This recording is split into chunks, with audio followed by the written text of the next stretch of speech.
Very good. Well, welcome people. This is the SCORE workshop on SEO basics.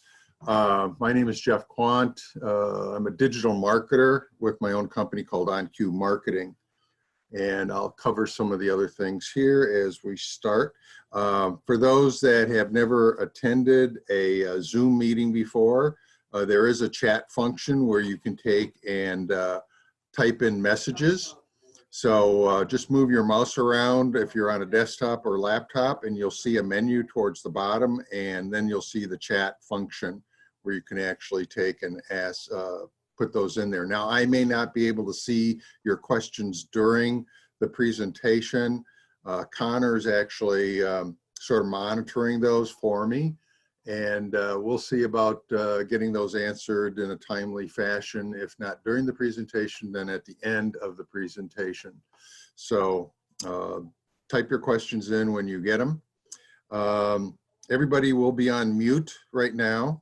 And let's see, I think that should be it. I will get the presentation started here and share the screen. This is actually my first SCORE workshop using Zoom and PowerPoint. So bear with me a little bit as we navigate this together. All right, there we go. This is me, okay? Like I said, I'm a digital marketing strategist. I have 30 years of marketing experience, traditional, and now the last 10 plus years inbound and digital. I basically ran into a gentleman about 12 years ago that sort of said, you know, the future is really the digital side, how people are going to take and solve their problems by doing a Google search. So my business focus is helping businesses get found in a search when prospects are looking for what they do, which is really what you want people to find you and your solutions to their problems. So anyhow, we're going to talk about SEO and search engine optimization and basics. And search engines use an algorithm, okay? And this is the long definition, and I have that nice little cartoon over there. But basically, you got to remember that algorithms are written by a human. So what attracts their attention is really what you're going to need to take and optimize for your digital marketing purposes. And people search to solve problems that your business should provide the solutions. They really don't care about your products and services. They care about solutions to problems. And it's through your products and services that will be the solution to their problem. But that's how you've got to take and frame it. So you have to understand how they're searching. Okay. So over the years, Google's the big dog in the search engine world. They command about 64% of all searches. Bing has got about 24%. Yahoo's about 11%, and then all the rest of them, Ask, AOL, DuckDuckGo, and all the other plethora of different search tools that are out there command the last sliver of like 1 or 2% combined. But basically, I say Google's for the birds because they used different words for their algorithms, updates, the major ones, and Panda, Penguin, Hummingbird, and Pigeon. And they basically update their algorithm on a weekly basis. And there are some major ones that come out. And what's interesting is that nobody you can talk to as far as search engine optimization or SEO and understanding search engines is an expert in this because it changes so frequently. So all I can do is be an explorer. So to me, that's really one of the things that I call job security, because since there is nobody that can really master this because it changes so often, that all you can do is actually listen to what's going on in the marketplace. And I have different forums and groups that I'm part of, so I can actually sort of sense what's going on, what are the changes, and respond to them. Okay, so Panda was released in 2011. It's a ranking filter, reads content and digest information. They're really looking for original content. okay, and long form content. So that's where you have to understand the keywords and long tail keyword phrases for your business. Again, that's how people are searching. They're asking questions. And a lot of times they're just speaking into their smartphone to ask those questions, okay? And they're also looking for quality content. So it can't just be, fluff content. It's really got to be a quality in that sense. And use normal conversational prose and speech. That's really what it is. Balance the content out so that you're not using too much in the way of keywords, but you're using it so you're not abusing it, so to speak. And make sure that you sort of avoid duplicate content, even on your website. In other words, having many, many pages with the same content over and over again. Okay, so Panda penalties has to be 100% unique. When I say that is that you really don't want to just take and copy somebody else's content from another website and put it on yours, because that would be a duplicate content penalty. You really try, you can actually base it off of that. You can look at it and try to massage it and make it basically look your own, because you really want it to be your own. You don't want it to be somebody else's. And when they talk about thin content, it's like this page here that we're seeing. The only content that's on the page are the little headings above the calendars. That's not really what we're looking for, or what the search engine is actually looking for. And you can delist the thin content pages so they don't really show up as a page in your sitemap XML file, and that's something that you can do when you work with your particular website. Always try to write a minimum of about 200 words per page, okay? Writing some content is always better than no content. I have a client that's actually in the news business, and she does videos. Pretty much all her stuff is video content.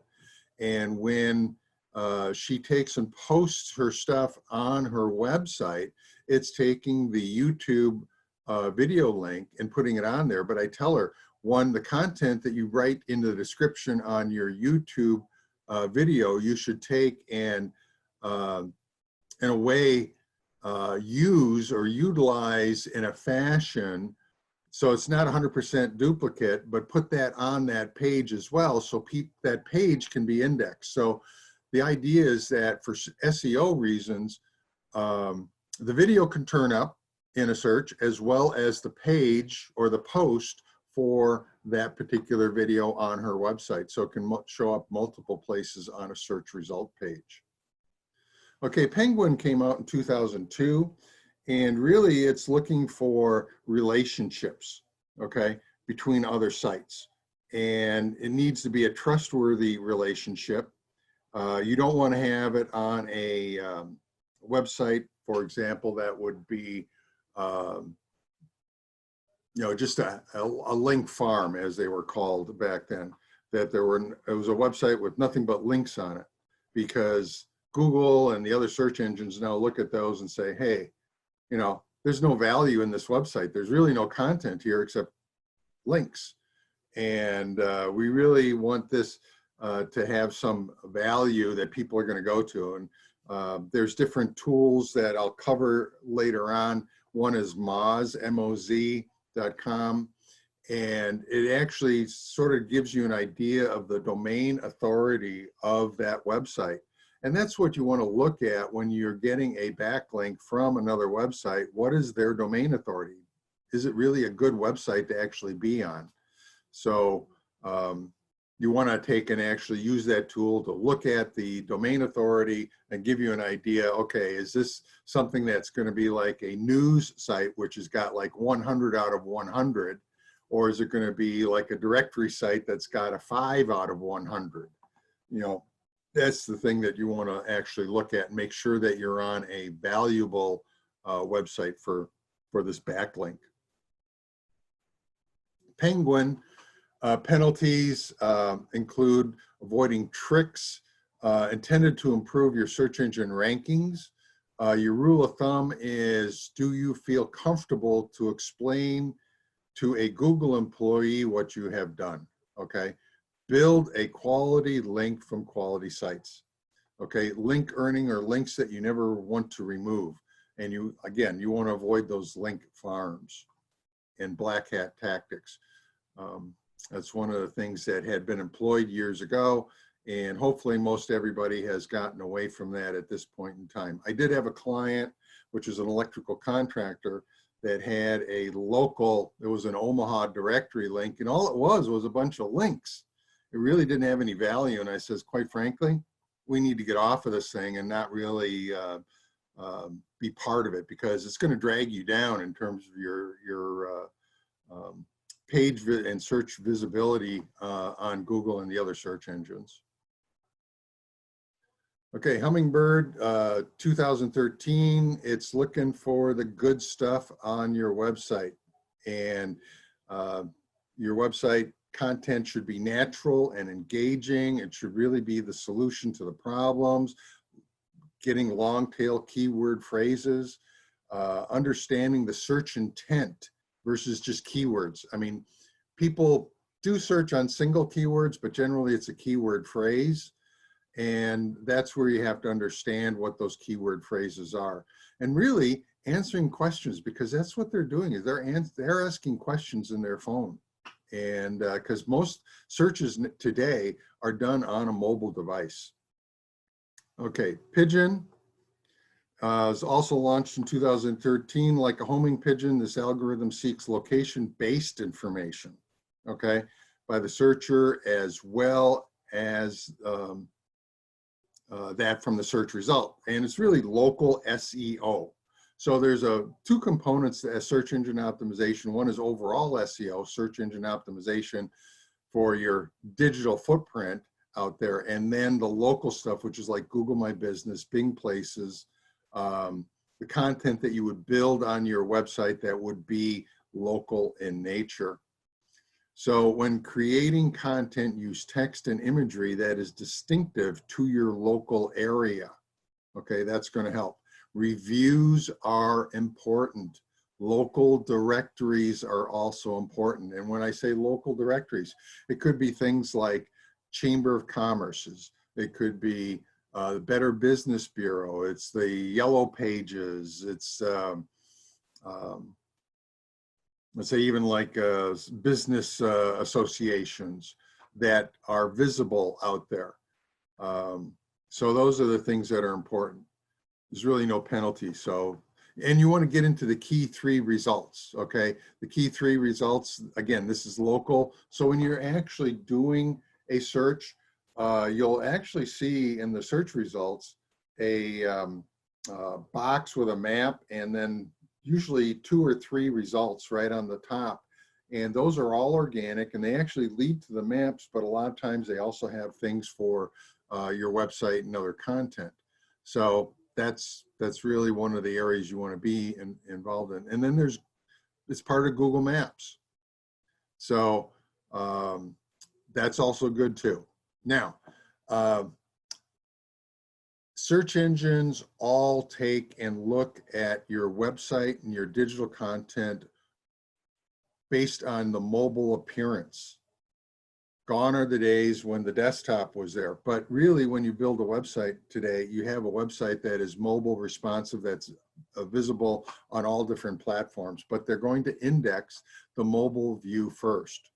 So if you optimize a website that is totally responsive, you're going to get a mobile view as well, but you want to make sure that it comes across on your mobile device in a very clear and mobile friendly fashion, which means people can use their thumbs to actually navigate. They don't have to use a squeeze and pinch type view to take and actually look and navigate your website.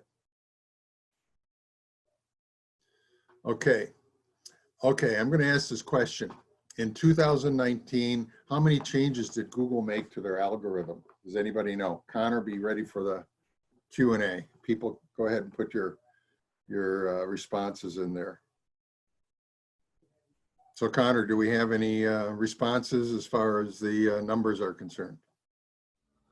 Yep, I have one guessing to 100.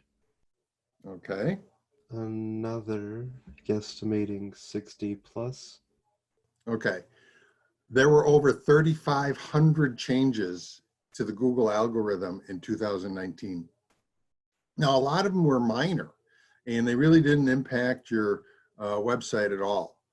But the thing is, there are so many changes. When a big one comes along, how do you know? A lot of the ways is through Google Analytics, Bing Webmaster Tools to see what the visibility of your website is. What happens to it? I mean, all of a sudden, does search value go down? You're starting to see fewer people, land on your website. Sometimes you don't have to do anything, because to combat that, you can take and actually just wait a week and then all of a sudden it'll all bounce back. But I know that we had a few of those happen last year, and it impacted some of my clients, both positive and negatively. In other words, some went up when the change occurred and some went down. And when we found out what was going on, we could either respond to it and actually tweak the content on the website so that the page visibility goes back up. Anytime you make a change or add content to your website, your entire website gets re-indexed. That's why it's important to publish new content. Okay, even if you go out there and tweak your website, that's also important. So, like I said, sometimes Google will make these changes, and I know they made some earlier this year, and one of my clients took a pretty good hit. But when we measured, and we're measuring and following the impact even on his competition against the same keywords on search engine visibility, they all went down.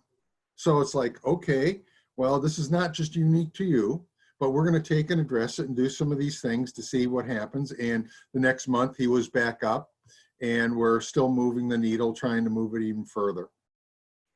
Okay, what kind of keywords are there? There's transactional keywords and there's educational keywords.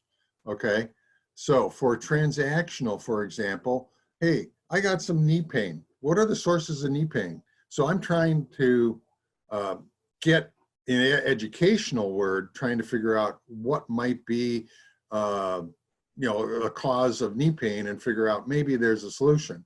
Or I'm going to say, okay, I'm going to look for something that I found as a possible solution. And let's say there's some stem cell doctors that are out there that are using this new technique to take and insert your own stem cells into your knee to take and actually repair it. So what are the stem cell doctors in the Omaha area? Okay, that's a transactional and it's locally based.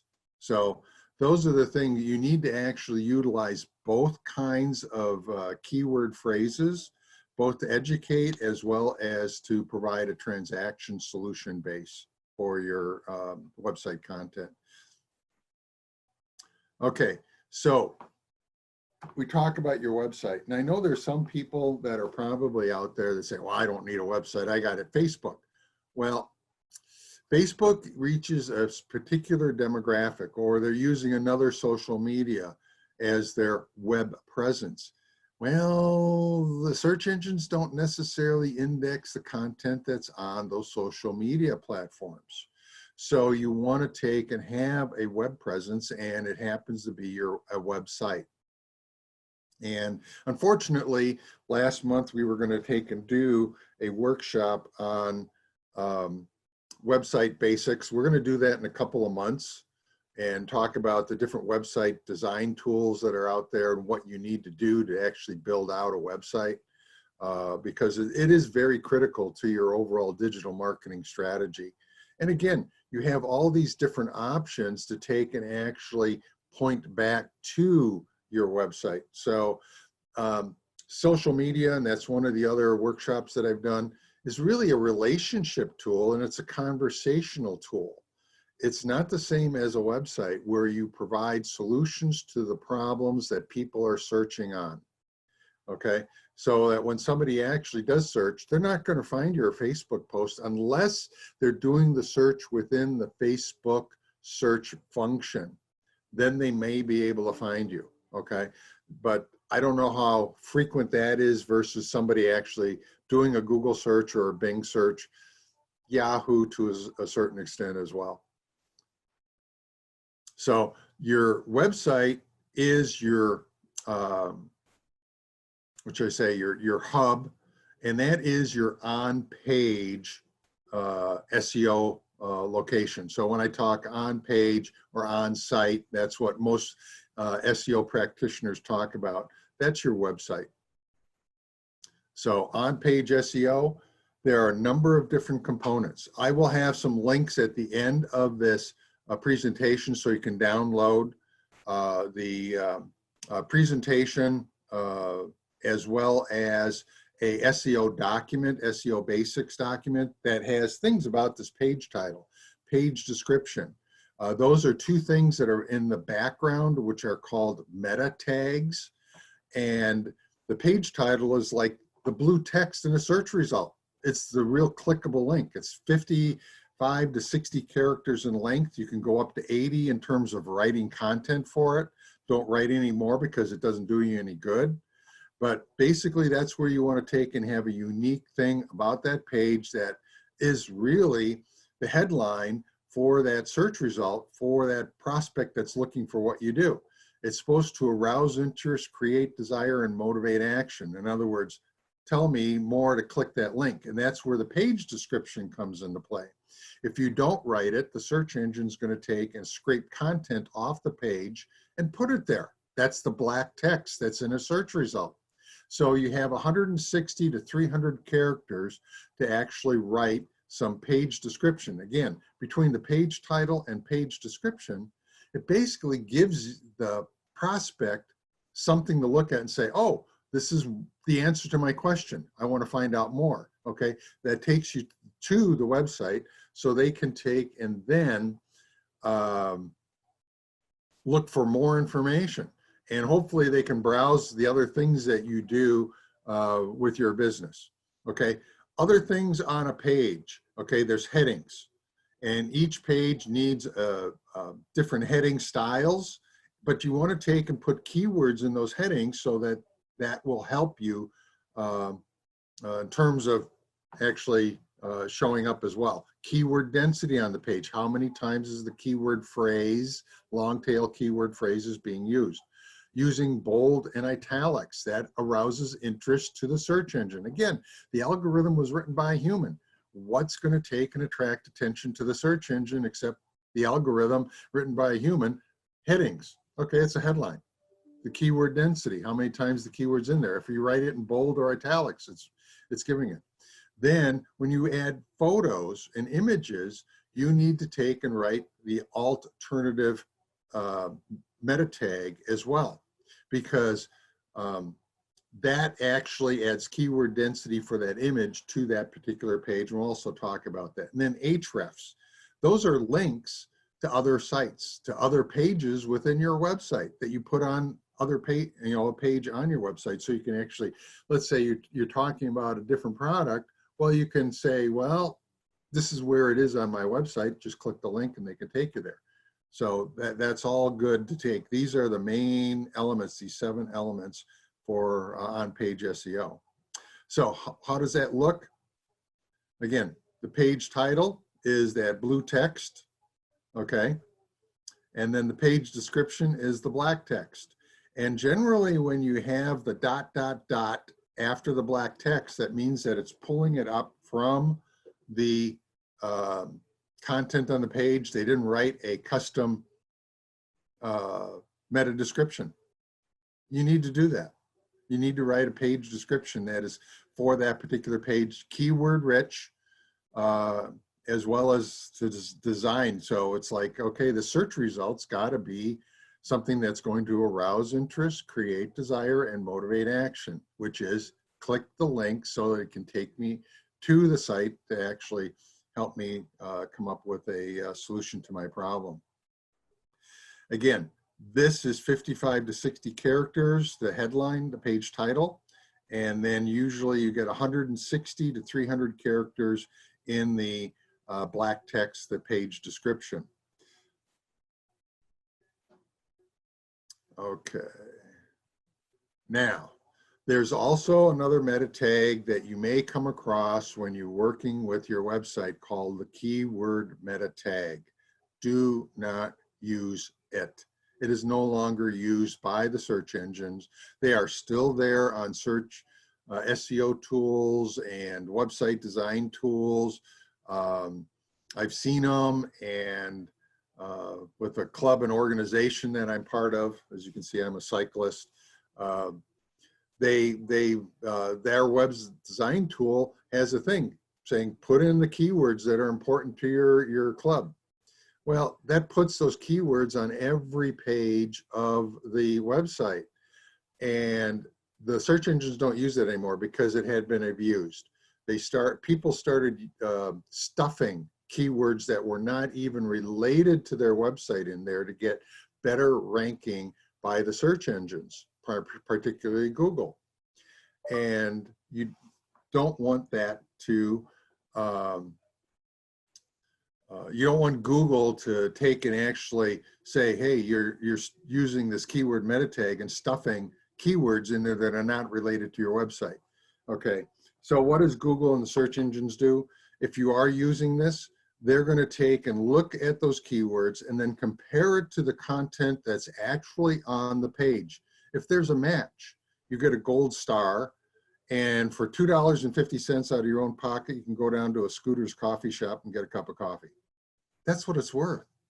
But if there's no match, they're going to think you're keyword stuffing, and your ranking for your website's going to go down in search results. So that's why I say don't even bother using it. It's just a waste of time. Okay, on-page SEO, headings. There's H1 through H6. These are basically, if you even go into like Microsoft Word, you'll see, let's say, headings, and you'll see heading 1, heading 2, and then if you click, you may see some other heading sizes. It's the same concept. It's basically a style, but in a website design tool, they are just called H1, H2, H3, and they're headings. Only one H1 per page is permitted.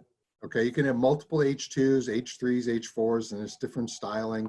And again, you have to look at optimizing these primarily with keyword phrases for that page.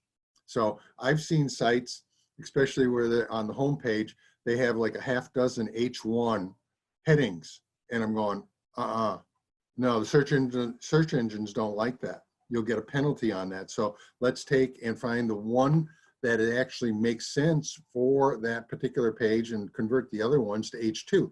Now, sometimes you can take and in the design tool, take an H2 and make it the same size as H1, so it appears the same, but it's not the same in terms of the code. So that's important. Okay, then there's bold, italics, and density, okay? So the bold, again, the algorithms are written by a human, so if you take and italicize something, that brings attention to the human, it's bringing attention to the search engine as well. And then how many times does it appear in the page? That's important, but you can't take and appear as if you're stuffing it on the page.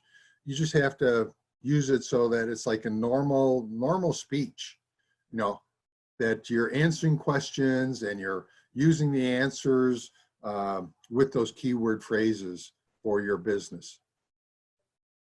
Images, okay, very important nowadays, because images basically are a clean sheet of paper to a search engine, even though artificial intelligence is sort of probably looking at an image and trying to figure out what it is. So like here's a red delicious apple hanging from a tree. Okay, so that's what you would actually put into the alt tag, but then you could add additional keyword and phrases about that page that this image appears on in the alternative text field. Okay, you also want to name the image that this is red dash delicious dash apple.jpg. You don't want it image 0026.jpg. You want to take and actually put the name in there. And I use dashes because then each one of the words becomes a separate keyword, but they're all also looked at in combination. If you use underscore in between different words, then the entire phrase will actually become a keyword phrase. So, but just having it, the words in the image name is important in that regard. So now the other part is ADA compliance, okay? People that are visually impaired do use the web. They have their web browsers convert the text on a page to spoken word, okay? And images, the alternative text, are converted again to speech so that they can hear what the website page is all about. And why is this important? Well, years ago, it used to be healthcare clients that I had. It was very critical because several of them around the country got sued for not using alternative text on their website for images. Last October, Domino's Pizza lost a multi-million-dollar lawsuit because they did not use alternative text on their images for their website. So somebody sued, got a class action, and after several years, they finally lost. So are you going to get sued? Hey, it depends. You probably don't have deep enough pockets, but really, you want to use this for ADA compliance in addition to search engine optimization. So take and actually populate the alternative text field on your images.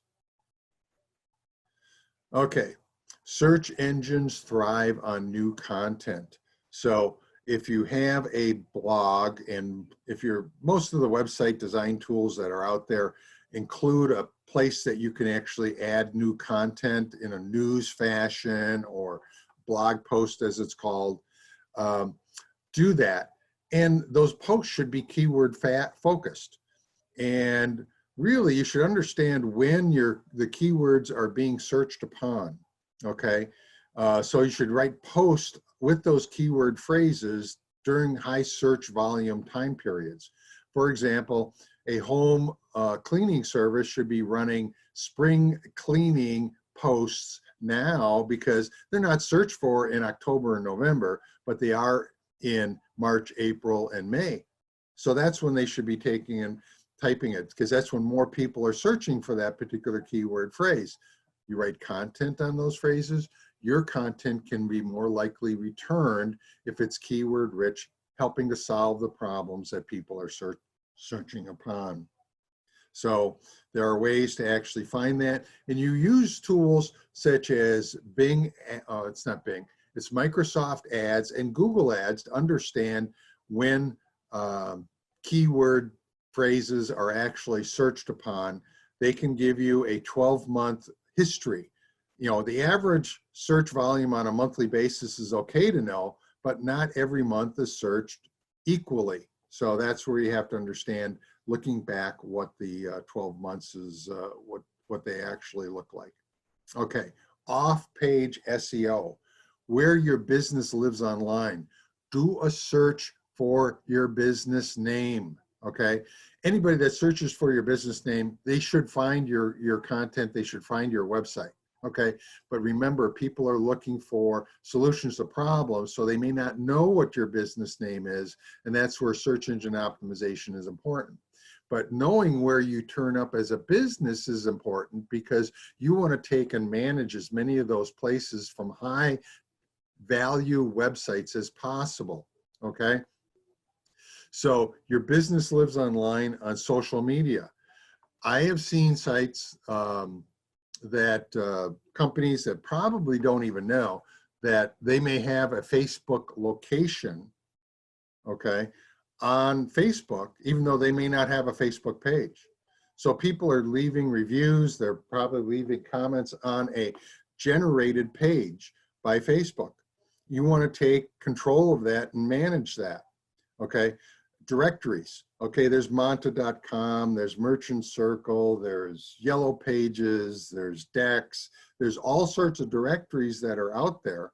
MapQuest, I mean, I could go on. Basically, just take and do a search for your business name and see where you're turning up in the first 30 of results, which is the first 3 pages, and see whether or not those pages, websites are of value. Usually if they turn up within the first 3 pages of results, Google thinks they're of value. Bing thinks they're of value. So basically you need to take and look at what is being said about your business there and manage it, okay? And when I say manage it, take control of it so that you can take and customize the content on that page.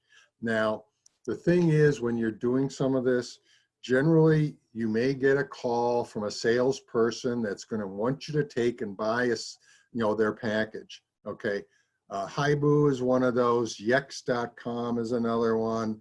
Believe me, I mean, I've seen them all, and they want to sell you something. Okay, that's their business. They're media sales companies. Okay, they may be posing as an online directory, but you just want to take and say, well, all I'm doing right now is correcting the listing, making sure that it's got the right information, and but your solution sounds interesting, but I don't have any money in the budget for it this year.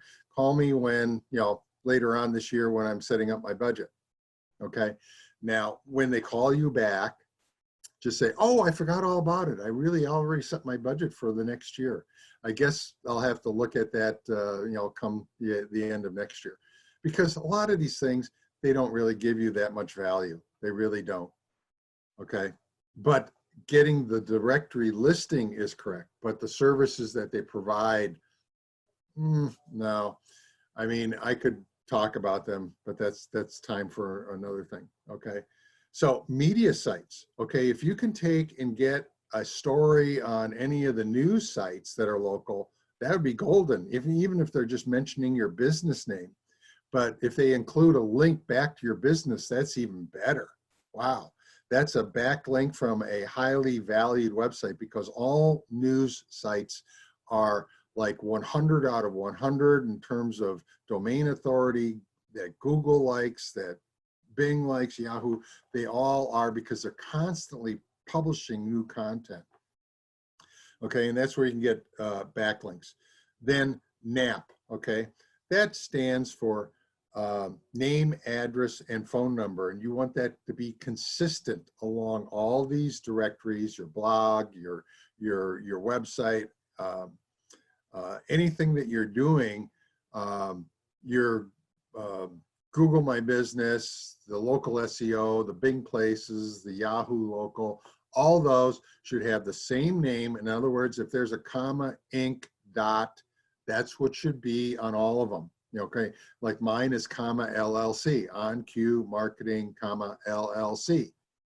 It's got to be consistent on all of them, because otherwise the search engine thinks that you're a different company. If you have an address and your address is number 100 according to Google, and you're using suite 100, it's a different address. You want to make sure that it's consistent across all the different platforms. Same thing with the phone number. So, and phone numbers, you can use tracking phone numbers. So you want to make sure that you're using that tracking phone number throughout. Okay, local SEO.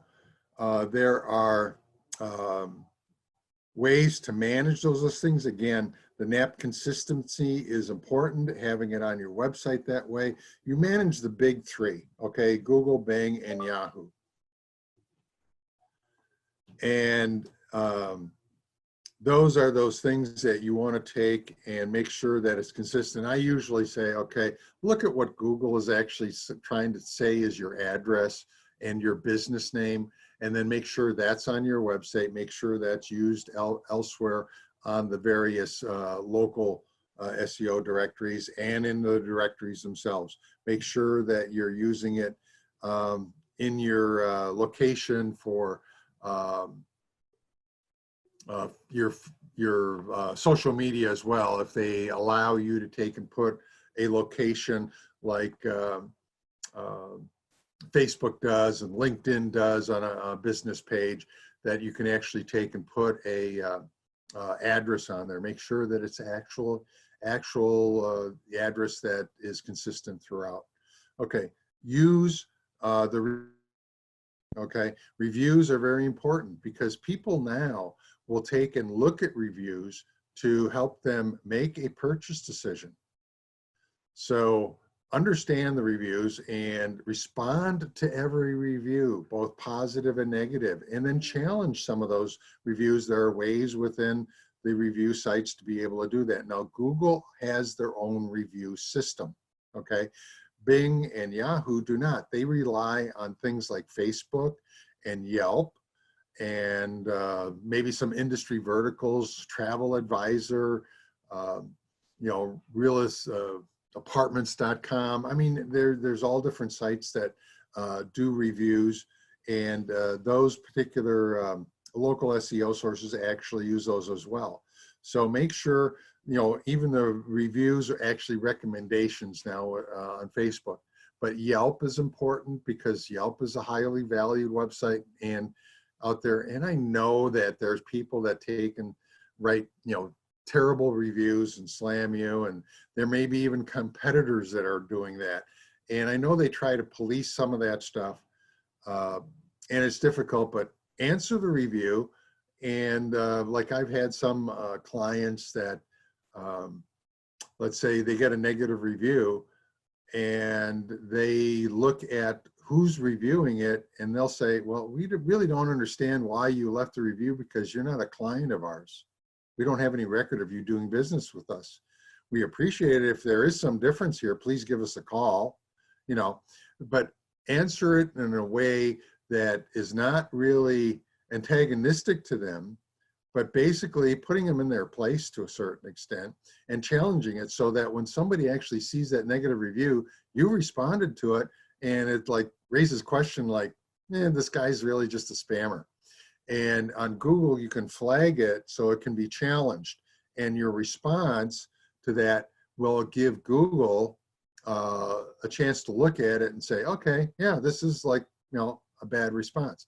I had a client that actually had one person take and create about a dozen different profiles so they could leave a dozen different negative reviews on their business. And again, these people, I mean, we could tell that they were false because, you know, they didn't have any kind of profile. There were no real names to it. So it's like, where are these coming from? So that's where we responded in a fashion that really raised questions to the value of those reviews. So the other thing is on local SEO, on Google, you can add posts, okay? And you could add events and you can do specials. You can do all sorts of things on Google, and that's good.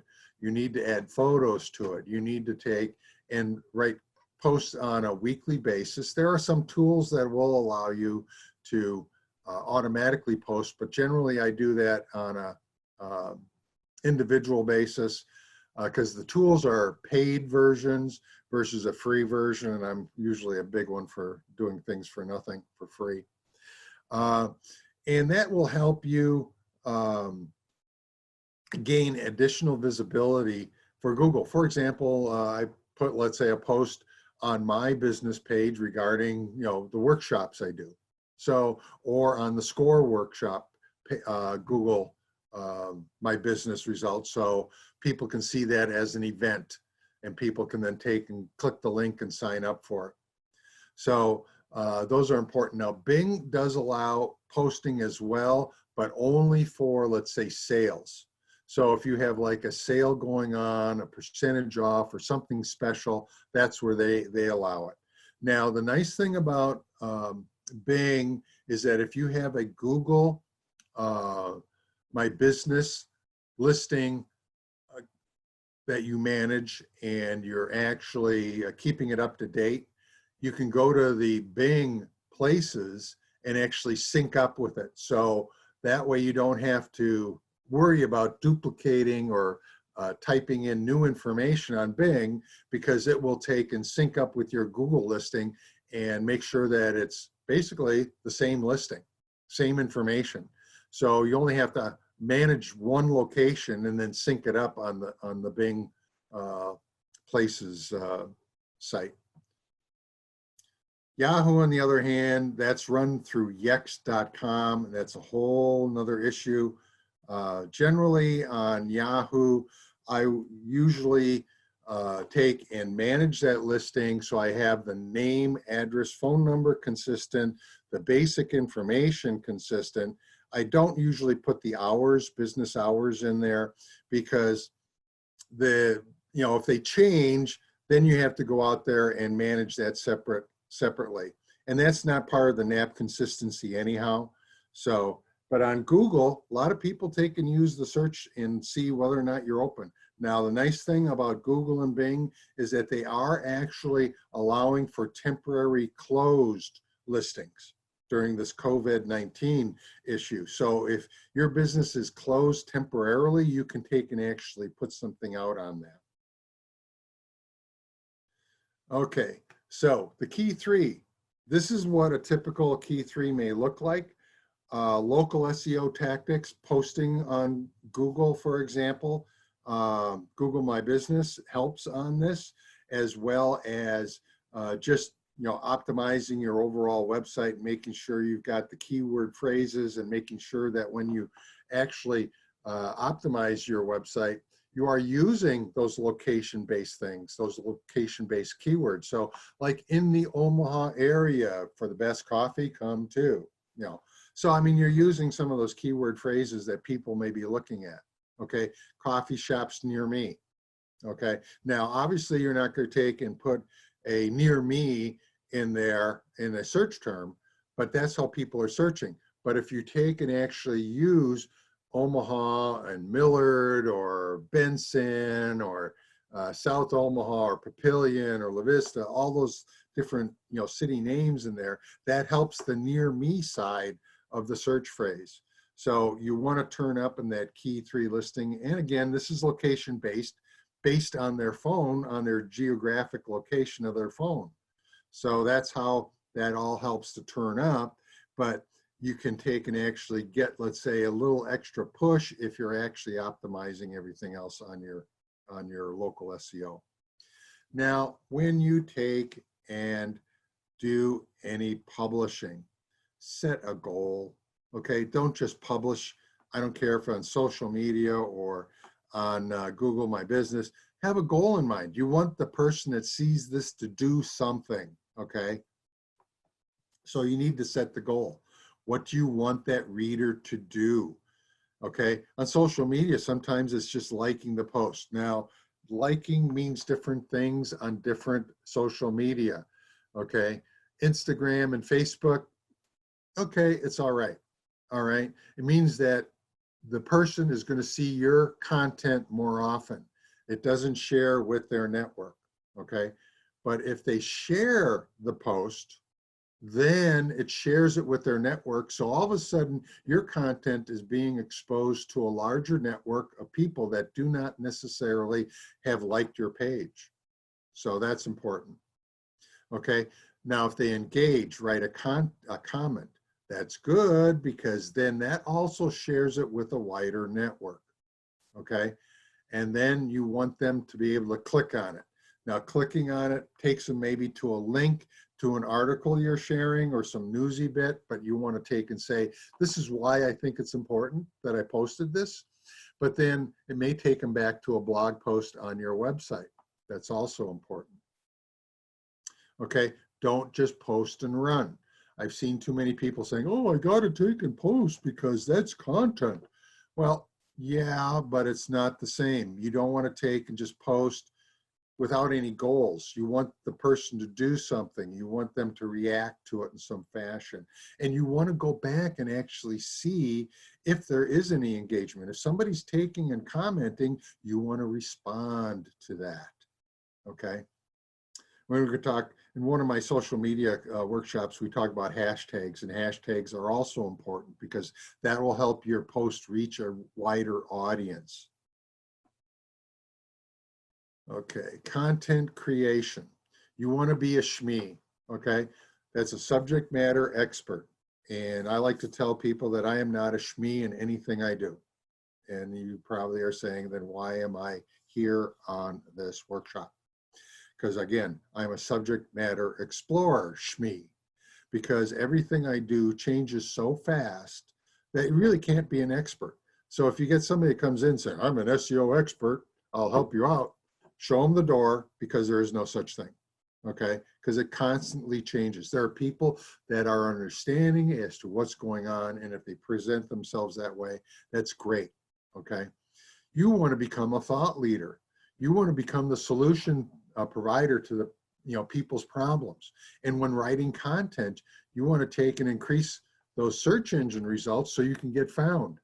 And there's different things that you can do when you write content that could be timely. Okay, obviously if you're writing things about COVID-19, that could be something that people are searching on, but there's a lot of stuff out there right now. So how are you going to separate yourself?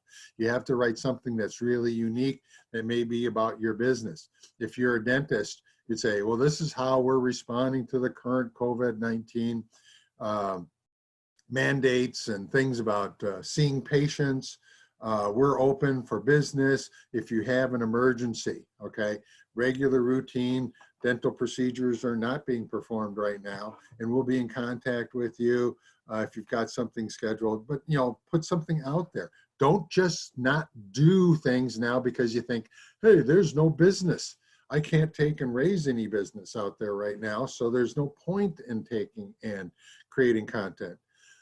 People that continue to market when there's no business to be had will come out of a situation much better than those that just fade from visibility. That was proven during World War II. Case study after case study talks about, let's say, the car manufacturers that could not build a car but continued to market their products, their automobiles, during World War II, still exist today on the most part. Okay, there are some that have gone by the wayside. AMC, Rambler, American Motors Corporation, Studebaker was another one that did, but they got absorbed. But basically, the big three, they're still out there, and that's one of the things that they continued to do. So I encourage people to continue to market, but you may want to do it on a digital basis so your costs are not as great.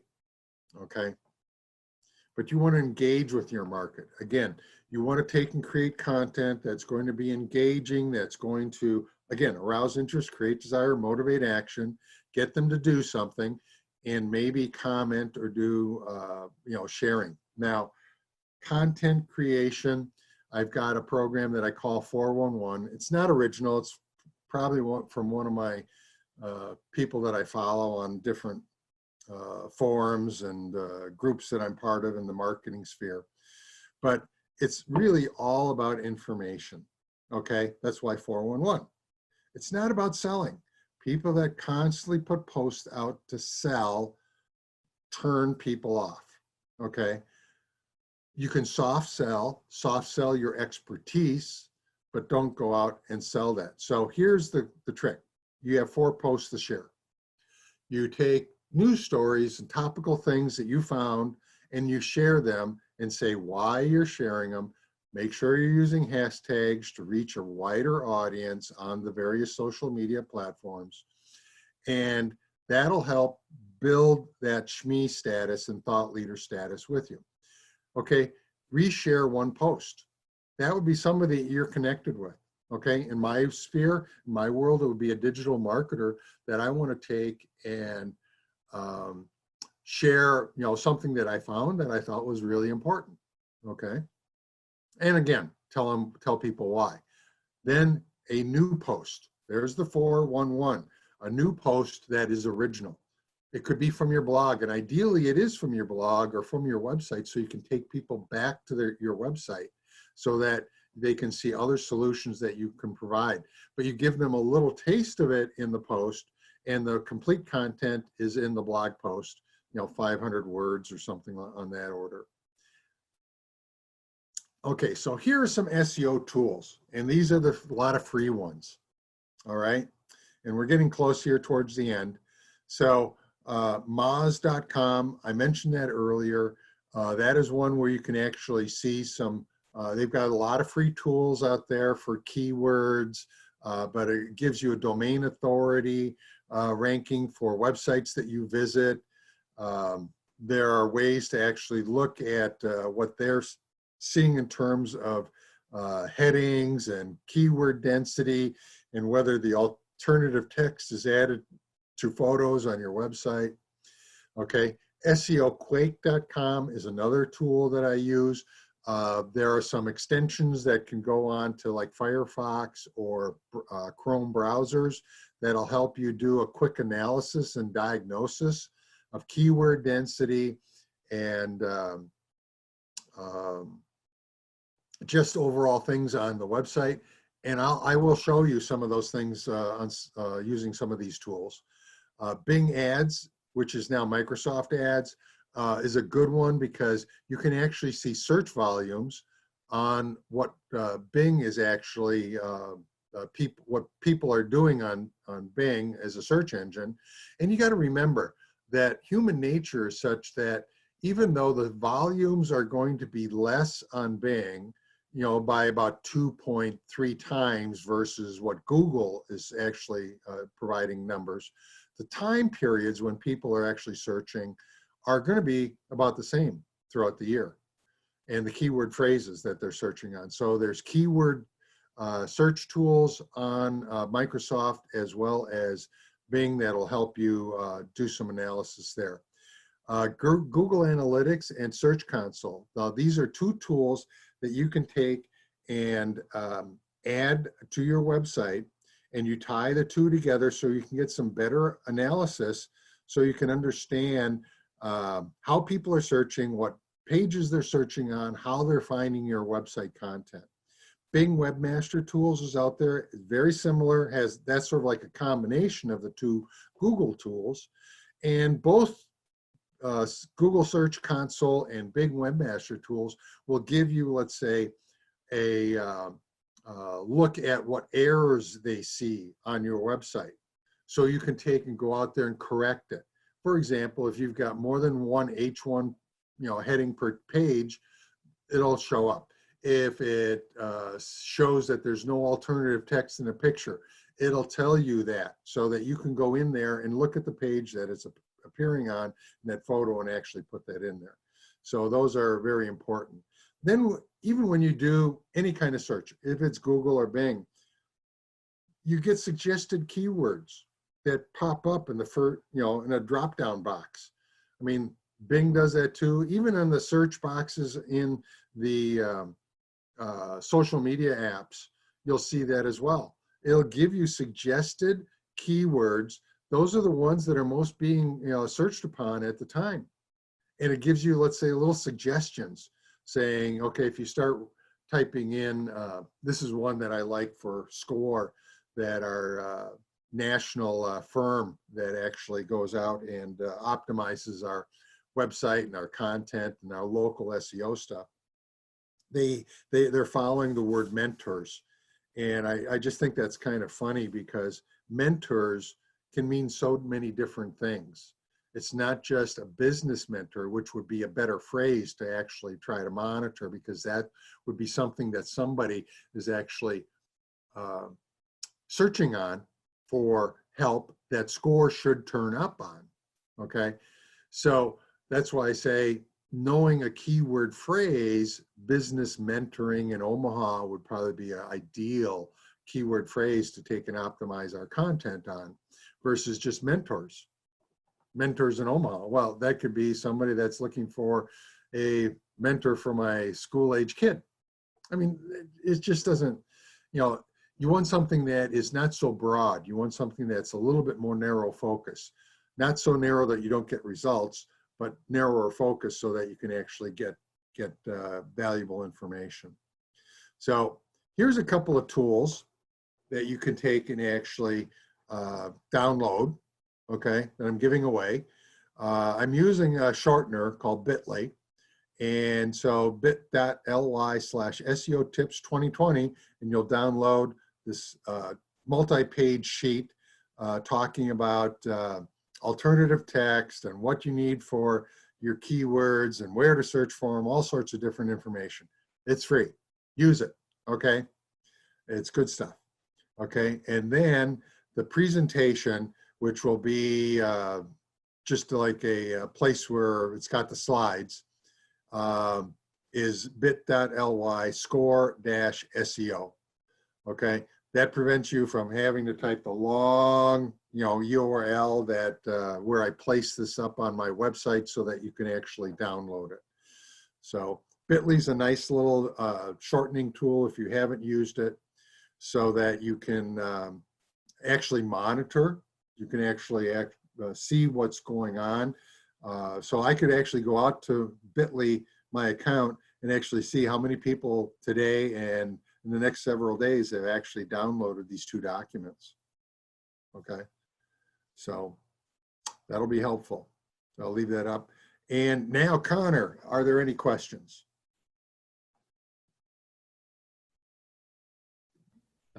Yes, we do have one question. We have someone who asked if you could review the difference between a share and a reshare. Oh, okay. Well, let me let's see, I'm going to end this. Well, so we're in the question mode. And then this is the information on SCORE. Omaha.score.org is our website. And if you're looking for any kind of mentoring help, business mentoring help, most of the time it's free, and that's where you want to go. All right, so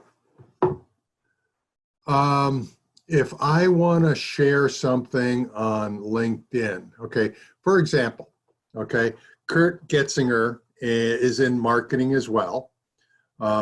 Good friend of mine, he's a first level connection. And here he's talking about Google, COVID-19 has disrupted the flow of fresh, new PR talent about to enter the workforce. So, I could like that, okay? And on LinkedIn, that does mean that if I like it, not only am I going to see more content from Kurt, it's actually going to actually show it to my network. That's a little different than Facebook. Facebook will only say, hey, I'm going to see more Kurt stuff, but it's not going to share it to my network. But if I take and actually share it, then it'll go to my network. So it'll actually show his information. I would write some information in here and add some other hashtags to take and actually reshare Kurt's information on my in my LinkedIn network. So the 700 some people that are connected with me have the strong potential to see my post, what I think of it, and why I shared it, and why I'm saying maybe they should look at it as well. Okay. The other thing would be to take and say, okay, this is a news feed. This is a promoted thing. But let's say I found a news article somewhere. This is one of the things I like to follow, Search Engine Land. It's a news site for SEO. Okay. So I'm reading, Google shopping opens up free market. Okay, not interested in that. Google launches search tips when query doesn't return great matches. Okay, so I'm looking at that and I'm saying, hey, this may be something I want to share. So I'm going to copy the URL. All right, I'll copy that. I'll go back to, go back to my LinkedIn. I'll start a new post.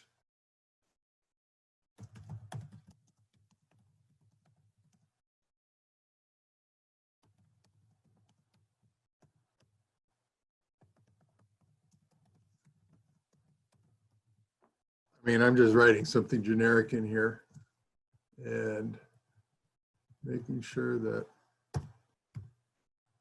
okay, so I'm starting to type a hashtag, okay, digital marketing. So I've pre-populated some of those that are actually being searched on. SEO. So we got SEO 2020, SEO tips, SEO strategy. Now, it's not telling you numbers, but you sort of get a sense that if it's up on the top, those are being searched more often than those are lower down, okay? So if I just say search engine tips, okay? And then Google also takes and has things here. that talks about, okay, and then maybe I want to put inbound marketing.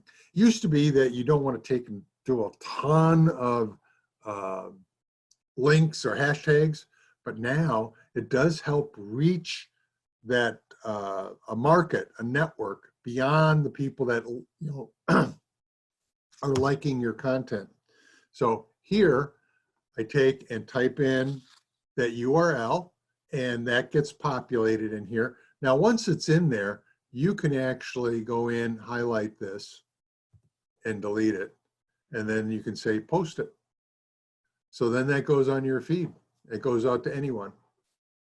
So now people that are connected with me will actually see that. People that are searching on digital marketing or SEO tips or Google rankings or inbound marketing hashtags can actually, see that as well. Now, I did this on my personal profile. You can do the same thing on your business page. So a business page may not have as many. I mean, like I said, I've got I got like 700, 800 people that I'm connected with on LinkedIn. I may have only 50 people that follow my page. Well, when my page post actually shows up in my feed, I will then like it. Then the people within my network will also see it. And the whole idea there is then you're exposing your business page to your network, and then it may build additional likes for your page organically. Okay. So let's see. Hopefully that answered that question. And to Connor, thanks for putting those links in there. Okay. Let's see. Did you find the B2B client search differently than end consumers, for example? End consumers use voice searches on mobile phones, business using PC basis. I don't know what the statistics are on that, but mobile search is still big even with the B2B side, although I know that more B2B people probably are on a desktop, laptop doing the searches. So it's still understanding the long tail keyword phrases, the questions that are being asked, because they're not just typing in a couple of words. They're typing in maybe a full question. I mean, I do that all the time. I usually type in a full question instead of just, just a little bit, especially if they take and put the thing that they're searching on in quotes, okay? When they do that, that means they're going to get only results that contain that exact phrase, okay? When you take and just type it without quotes, they're getting a plethora of different searches, primarily what you're looking for. Also, if you're using Boolean words, okay, that means they're capital words like and or in between keyword phrases, then, that is another way to take and actually expand your searches. Okay. Oh, okay. Let's go to ads.google.com. Okay. I do have an account, but actually I got more client accounts, and I work with the client thing than my account. So basically it's going in and typing ads.google.com, and you get in. My account isn't active because I really don't use it for myself. I use Google ad accounts on Google things. But here under tools, you click on that, and you would look for keyword planner.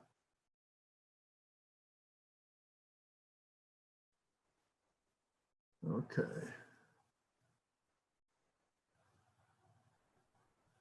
Okay. I want to leave. I'm going to discover, okay, talk about the different things here. Okay. You got discover new keywords. You can discover the keywords by putting in some, and then Google will actually show you a list of possible keywords, okay? And here is getting search volume and forecasts for specific keywords. Now, Bing has basically the same tools, okay? But what I like about Bing is they will give you actual numbers. Well, Google will give you ranges, because unless you're spending thousands of dollars a month with Google Ads, they're going to hide that. So let me take and go to Bing, which is Microsoft Ads. I think my account is tied on here. I don't know. We'll see. Bing Ads, even though it's called Microsoft Ads. Okay, remind me later. All right. So in Bing, under Tools, you see Keyword Planner.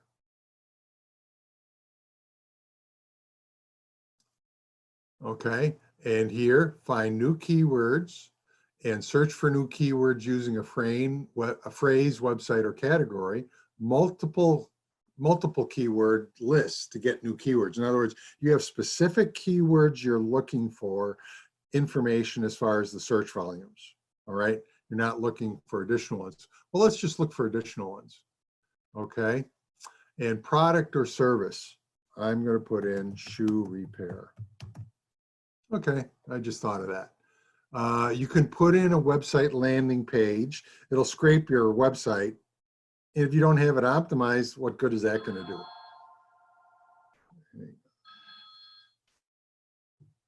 Okay, so enter. Let's see. So it's footwear.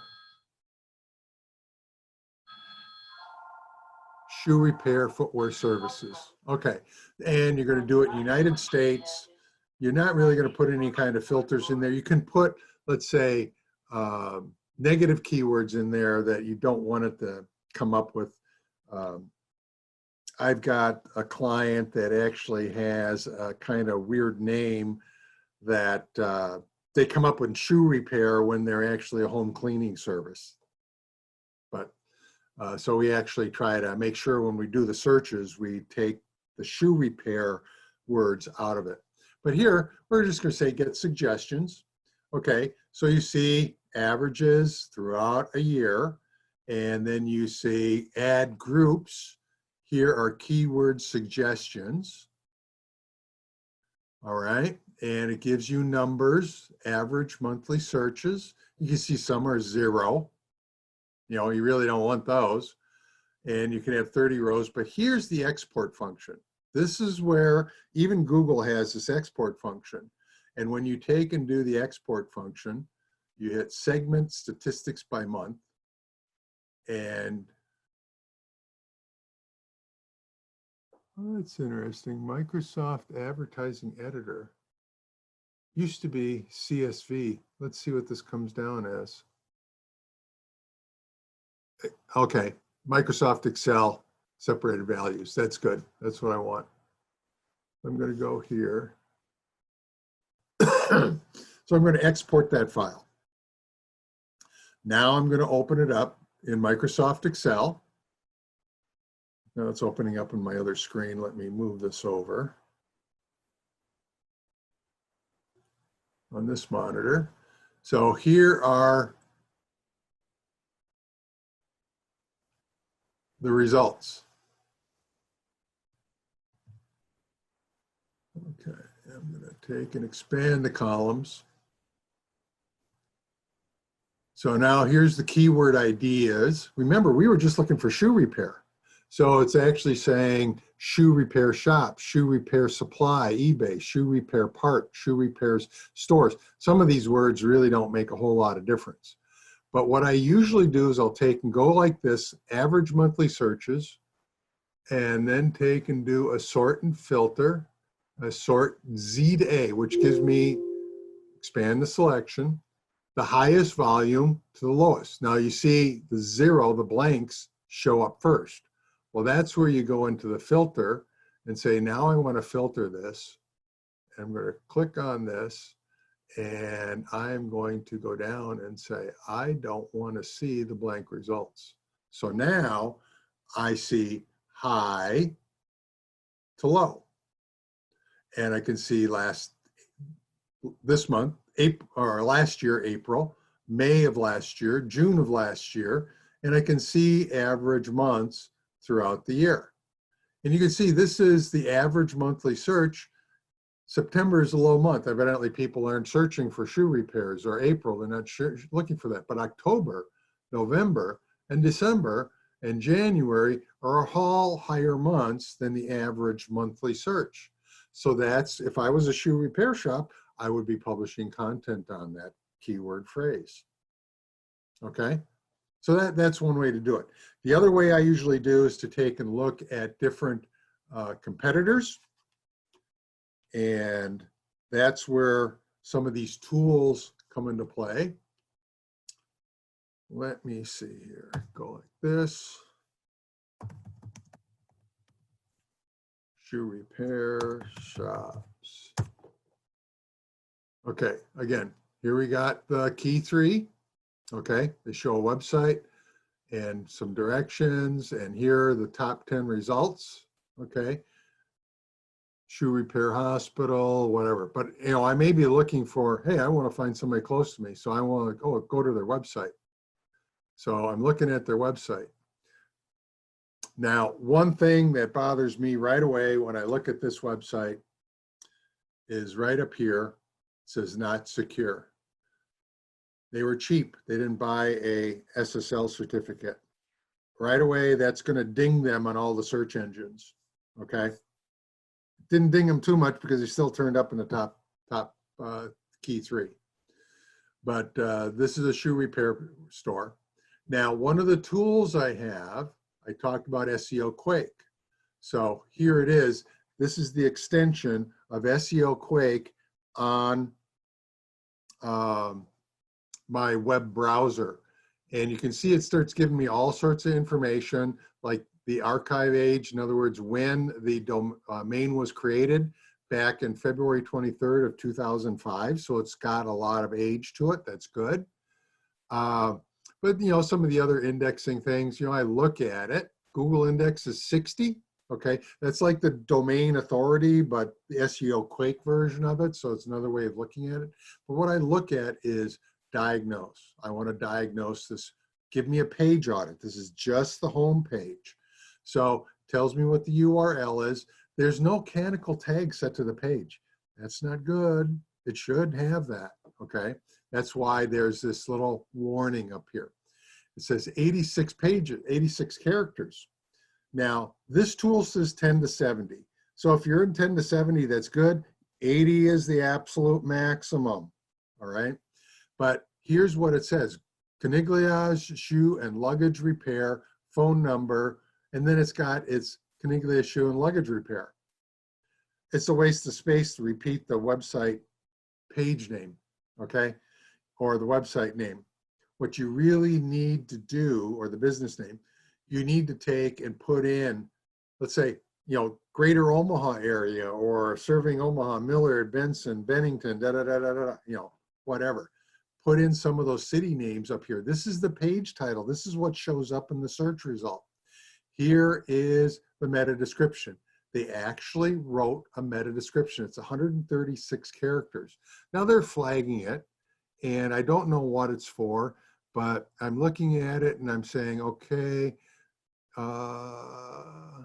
could be the lack of keyword phrases, even though shoe and luggage repair is a keyword phrase.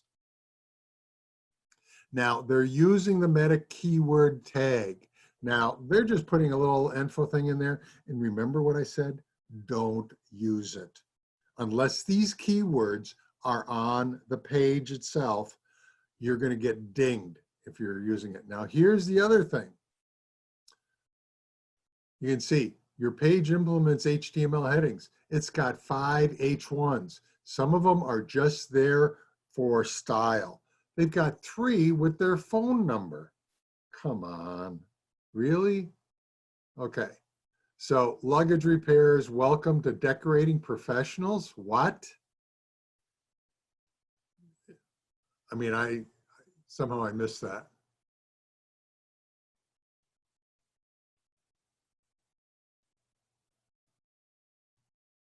Okay, I'm looking here. Welcome to Decorating Professionals. Custom upholstery, evidently. That must be what it's about. Okay.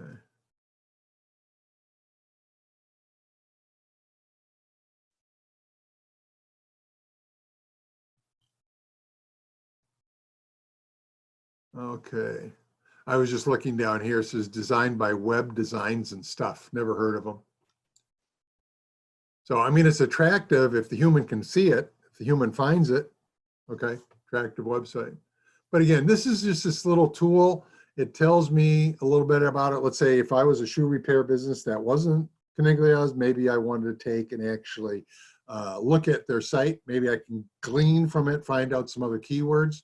This is the other thing that's nice about this tool. I can go to density and I can see there's 825 words on this page. It tells me there's 53 two-word phrases. There are 31 three-word phrases and 23 four-word phrases. And there's, of course, one keyword phrase. I mean, people aren't searching for repair, but what it does is it actually tells me some things about where that word is located. It's in the title, it's in the description, it's in a keyword phrase. Again, don't use the keyword phrase. It's in the H1, okay? So I usually scroll down past the keyword, the single keyword phrase, and go luggage repair. It's on the page 13 times. Keyword density, how many times in a nice way. So anyhow, those are some of the things that I use with this tool. It's just a very nice free tool. Now, the other thing too is that you can click on this and SEO Quake will take and do an analysis. I have an account set up and it may pop up and say you got to sign in.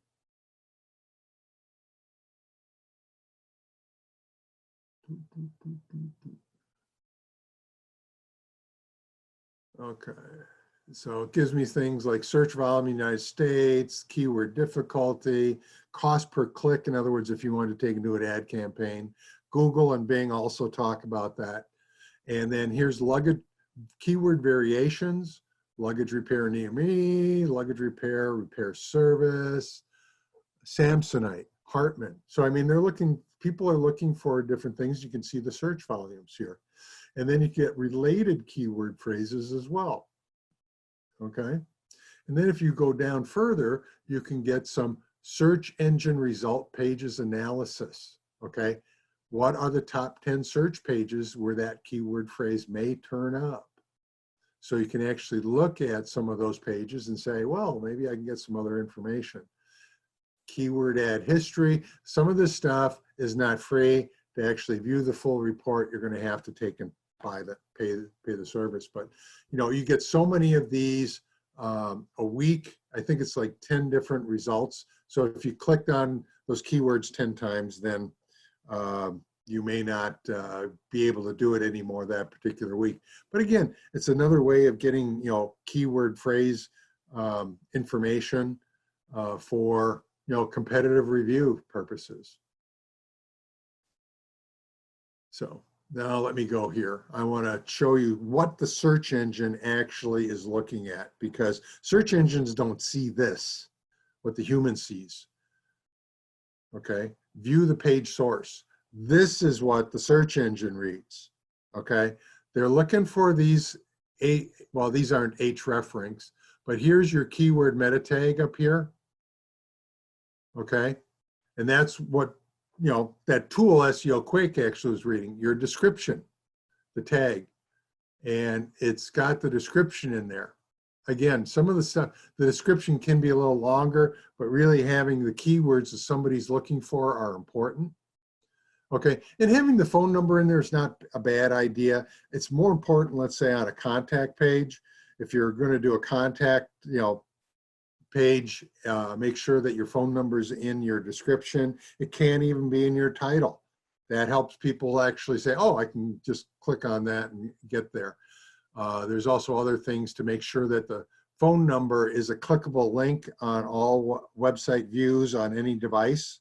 Most Android devices, most phones will convert a phone number into a clickable link. Some iPhones do, some don't. it depends. Google Pixel, I think, does, but it varies. So there's a way to take and actually convert that into force it into a clickable link and content on your page. But you can see this is code, and this is what the search engine reads, and they compare the volume on here. Let me go back here to diagnose. Okay, let me see. Text to HTML ratio. Okay, they got a good amount of text, 39% to the code. So they've got a lot of words, content, things that Google can index. Okay, there are people that do website design builders, and I'll tell you right now, Wix is one of them that I've seen, and it's an easy tool to use, but they've got an X in their name for a reason. You really don't want to use it because it's not highly ranked by Google because people use it. A lot of pretty pictures. Again, pictures are not something Google sees that well. The artificial intelligence will determine what it is, but if you take and actually name the photo and use the alternative text field, and I haven't used the Wix Builder in a while, so I'm not sure whether or not there is a way to add alternative text to an image on there. It's just like Squarespace. There's a way to add it, but it's not called alt text. You have to put it into picture description, and it's just not the same. But that's what the search engine sees. So anyhow, you want to have content on a page in order to see it, for a search engine to actually see it. Let's see, did we get all the questions? Any other questions here? Okay. All right, well, pretty much done. I don't know if there's any other things that you'd like me to go over. Again, next month's session, I think, if I'm not mistaken, is on Google Ads and Bing Ads and really utilizing those tools to take and do research for your business and how you can then take and implement those words in your content. See you guys. All right. Have a good one.